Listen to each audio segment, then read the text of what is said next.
Today I'm going to give you a tour of my container garden. First off, my sunflowers, so beautiful. There's probably going to be about 50 sunflowers from this. Then over here, this is purple and green kale. So good for juices, any type of salads. Then we have strawberries right here. And in between there, we have onions and marigolds to try to keep the pests away. Then over here is one of my favorite, dill. This is a flower of dill. This is what I use to pickle my cucumbers. So that's how they turn into pickled cucumbers, pickles. Here's one right here. They're doing so well. I had to add some manure to the soil to make sure the pH was better. And look what it did. Look at all these flowers from the dill. So incredible. All right, back here we have our carrots and some herbs. This is Thai basil. Over here we have all of our broccoli. Then one of our most popular is the cinder block garden. Everyone had so many opinions about this, but I'm growing corn, sunflowers, and then just some regular flowers. Now one of my favorite things to grow is cabbage. Look how cute they are. They look like little baseballs right now. Oh my goodness, I love to grow them. They are so cute. In this container, we have onions and marigolds and cardinal basil. I wish you guys could smell this. It's incredible. And then the marigolds and sage are underneath my cherry tomatoes. And make sure you get a trellis because it supports the tomatoes like nothing else. It's a thicker gauge. It's the cattle panel or the hog panel at your local IFA store or hardware store, anything like that. Then over here we have the red cherry tomatoes. So over there is yellow, these are red. They're gonna meet in the middle and just be such a beautiful combination. Boxwood basil, then we have onions in between, and then look at this bad boy. This is a volunteer tomato plant. I did not put that there. I'm not sure what happened, so that's really fun. And then over here we have graffiti cauliflower, which is the purple cauliflower. You can see the leaves are starting to change to purple.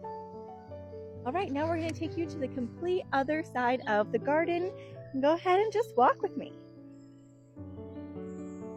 We have another cattle panel trellis over here, and this is going to hold all of our watermelons. So we have about 15 watermelon plants. I went a little overboard because I thought some of them were gonna not die, or I thought some of them were gonna die, but they have not. They are all doing well.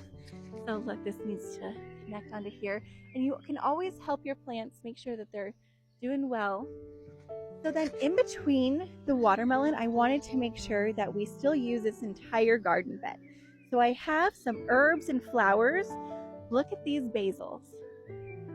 So beautiful. Then we have thyme right here, and then marigolds throughout. Over here we have lavender,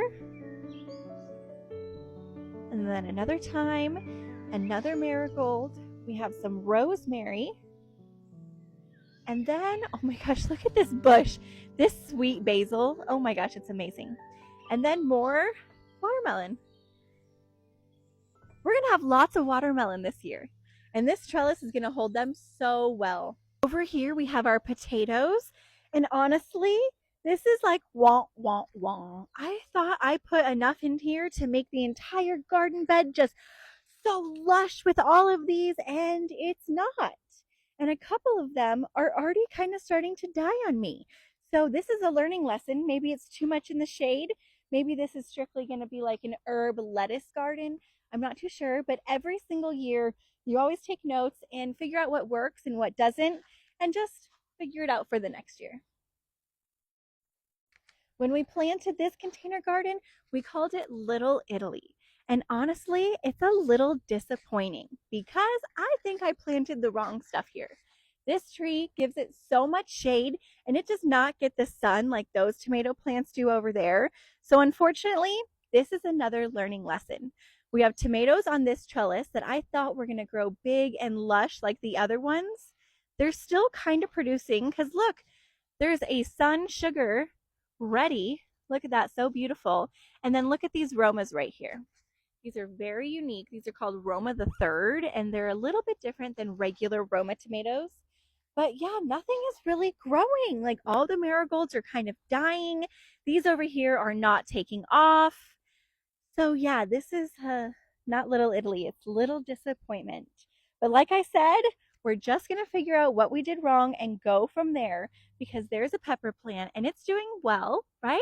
Kind of. I don't know. And then the garlic is doing really well. So maybe this could just be a garlic bed. Who knows? But every year I love to just take notes and make sure that I do better the next year. The best gardeners kill the most plants because we never give up.